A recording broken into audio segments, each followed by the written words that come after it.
नमस्कार दोस्तों, स्वागत है आपका हमारे चैनल वॉइस विद कुशवाहा पर। और आज की कहानी है पाखंड का चक्कर। आप हमारी बात मानो पूनम दीदी, आप भी पहाड़ी वाली माता के पास हो आओ, फिर देखना आपके सिर का दर्द कैसे गायब हो जाता है। झाड़ू लगाती शांति ने कहा, कल रात को लाइट न होने के कारण मैं रात भर सो नहीं पाई थी, इसलिए सिर में हल्का सा दर्द हो रहा था। पर इसे कैसे समझाऊं कि दर्द होने पर दवा खानी चाहिए, न कि किसी माता के पास जाना चाहिए।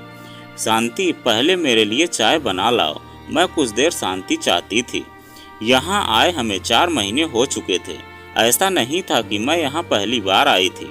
कभी मेरे ससुर जी इस गांव के सरपंच हुआ करते थे, पर यह बात काफ़ी पुरानी हो चुकी है। अब तो इस गांव ने काफ़ी उन्नति कर ली है। 28 साल पहले मेरी डोली इसी गांव में आई थी, पर जल्द ही मेरे पति रुपेश की नौकरी शहर में लग गई और धीरे धीरे बच्चों की पढ़ाई लिखाई के कारण यहाँ आना कम हो गया। मेरे सास ससुर की मृत्यु के बाद तो यहाँ आना एकदम बंद हो गया।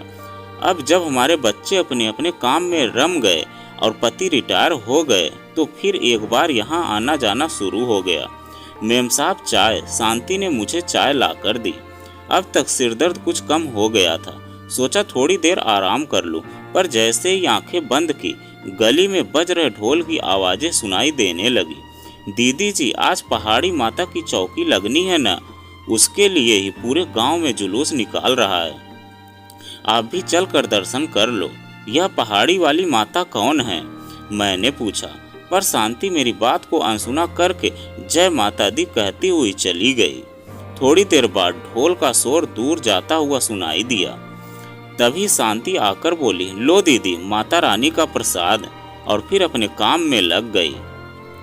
कुछ दिनों बाद शांति ने मुझसे छुट्टी मांगी। मैंने छुट्टी मांगने का कारण तो पूछा, तो बोली, दीदी माता की चौकी पर जाना है। मैंने ज़्यादा नानुकुर किए बिना ही छुट्टी दे दी।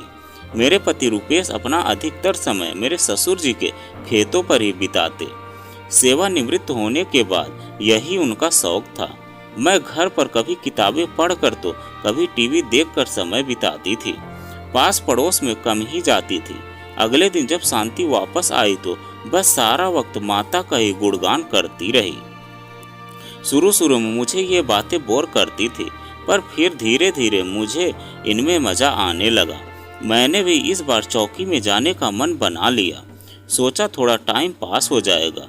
मैंने शांति से कहा, तो वह खुशी से झूम उठी और बोली, दीदी यह तो बहुत अच्छा है, आप देखना आपकी हर मुराद वहाँ पूरी हो जाएगी।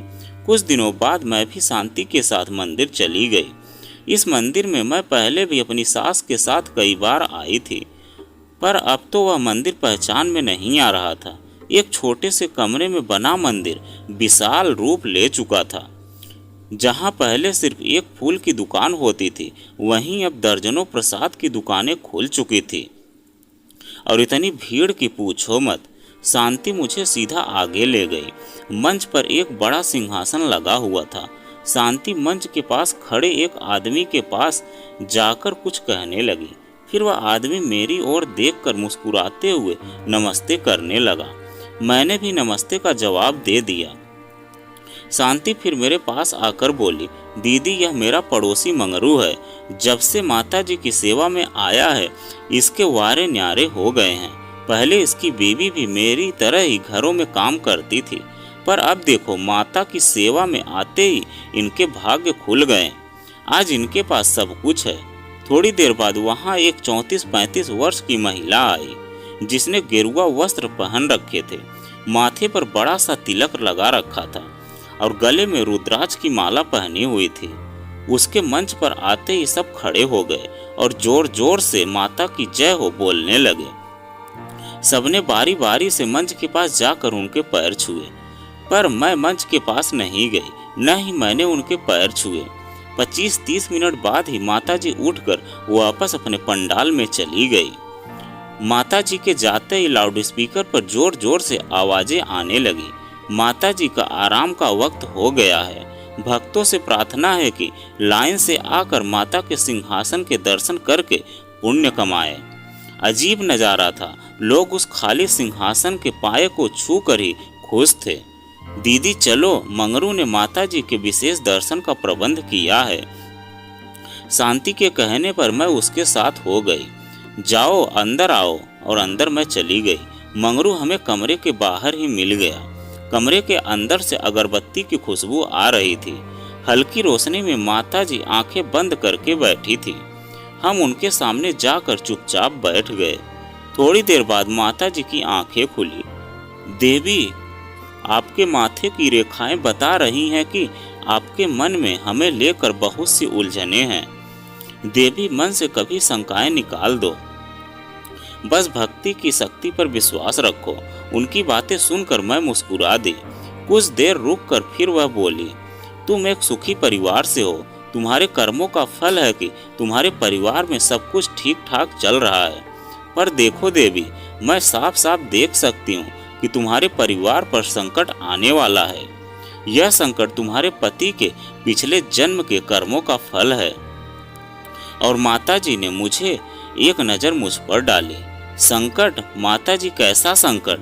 मुझसे पहले ही शांति बोल पड़ी। कोई घोर संकट का साया है, और वह साया तुम्हारे बेटे पर है। फिर एक बार माताजी ने मुझ पर गहरी नज़र डाली। पर इस संकट का समाधान है। समाधान? कैसा समाधान? इस बार मैंने पूछा। आपके बेटे की शादी को 4 साल हो गए, पर आज तक पोते पोतियों के लिए तरस रही हैं। माताजी के मुंह से ये बातें सुनकर मैं सोच में पड़ गई। माताजी ने आगे बोलना शुरू किया। देवी जी, आपका बेटा किसी दुर्घटना का शिकार होने वाला है। आप घबराएं नहीं। हम बस एक पूजा करके सब संकट टाल देंगे और आपके बेटे को बचा लेंगे। यही नहीं, हमारी पूजा से आप जल्दी दादी भी बन जाएंगी। मेरी समझ काम करना बंद कर चुकी थी। मुझे परेशान देखकर शांति बोली, माताजी, आप जैसा कहेंगी दीदी वैसा ही करेंगी। ठीक कहा ना दीदी? शांति ने मुझसे पूछा, पर मैं कुछ न कह पाई। बेटे की दुर्घटना वाली बात ने मुझे अंदर तक हिला दिया था। मेरी चुप्पी को मेरी हाँ मानकर शांति ने माताजी से पूजा की विधि पूछी। तो माताजी बोली, पूजा हम कर लेंगे, बाकी बात तुम्हें मंगरू समझा देगा। देवी, चिंता मत करना, हम हैं ना। घर आकर मैंने सारी बात अपने पति रुपेश को बताई। मैं अपने बेटे को लेकर काफ़ी परेशान हो गई थी। मेरी समझ में कुछ नहीं आ रहा था। सारी बातें सुनकर मेरे पति बोले, पूनम, तुम पढ़ी लिखी होकर कैसी बातें करती हो? ये सब इनकी चालें होती हैं। भोली भाली औरतों को कभी पति की तो कभी बेटे की जान का खतरा बताकर और मर्दों को पैसा का लालच देकर ठगते रहते हैं। तुम बेकार में परेशान हो रही हो, पर अगर उनकी बात में कुछ सच्चाई हुई तो देखिए, पूजा करवाने में हमारा कुछ जाएगा नहीं और मन का डर भी निकल जाएगा। आप समझ रहे हैं ना? हाँ, समझ रहा हूँ। जब तुम जैसी पढ़ी लिखी औरत इनके झांसे में आ गई तो गांव के अनपढ़ लोगों को यह कैसे पागल बनाते होंगे। देखो पूनम, शांति जैसे लोग इन माताओं और बाबाओं के लिए एजेंट की तरह काम करते हैं। तुम्हारी समझ में क्यों नहीं आ रहा? मेरे पति गुस्से से बोले। फिर मेरे पास आकर बोले, तुम इस माता को नहीं जानती। कुछ महीने पहले यह अपने पति के साथ इस गांव में आई थी। पति महंत बन गया और यह माता बन गई। मंदिर के आसपास की जमीन पर भी गैर कानूनी कब्जा कर रखा है। हम लोगों को तो इनके खिलाफ कुछ करना चाहिए और हम ही इनके जाल में फंस गए। पूनम, सब भूल जाओ और अपने दिमाग से डर को निकाल दो। पति के सामने तो मैं चुप हो गई, पर सारी रात सो नहीं पाई। अगले दिन शांति ने आकर बताया कि पूजा के लिए 8,000 रुपये लगेंगे। मैंने पति के डर से उन्हें कुछ बिना दिन टाल दिए, पर मन अब किसी काम में नहीं लग रहा था। 4 दिन बीत गए। इन 4 दिनों में मैं कम से कम 7-8 बार अपने बेटे को फोन कर चुकी थी, पर मेरा डर कम नहीं हो रहा था। 1 हफ्ता बीत चुका था। दिल में आया कि अपने पति रुपेश से एक बार फिर बात करके देखती हूँ, पर हिम्मत नहीं कर पाई। फिर एक दिन शांति ने आकर बताया कि माताजी ने कहा है कि कल पूर्णिमा है, पूजा कल नहीं हुई तो संकट टालना मुश्किल हो जाएगा। मेरे पास कोई जवाब नहीं था। शांति के जाने के बाद मन में गलत विचार आने लगे। मैंने बिना अपने पति को बताए पैसे देने का फैसला कर लिया। मैंने सोचा कि कल पूजा हो जानी चाहिए, इसके लिए मुझे अभी पैसे शांति को दे देने चाहिए। यह सोचकर मैं शांति के घर पहुंच गई। वहां पता चला कि वह मंदिर गई है। मेरे पति के आने में अभी वक्त था, इसीलिए मैं तेज तेज कदमों से मंदिर की ओर चल दी। मंदिर में आज रौनक नहीं थी, इसलिए मैं सीधी माता जी के कमरे की ओर चल दी। माता के कमरे के बाहर मेरे कदम रुक गए। अंदर से शांति की आवाजें आ रही थी। मैंने तो बहुत कोशिश की माता जी, पर वह सहर की हैं, इतनी आसानी से नहीं मानेंगी।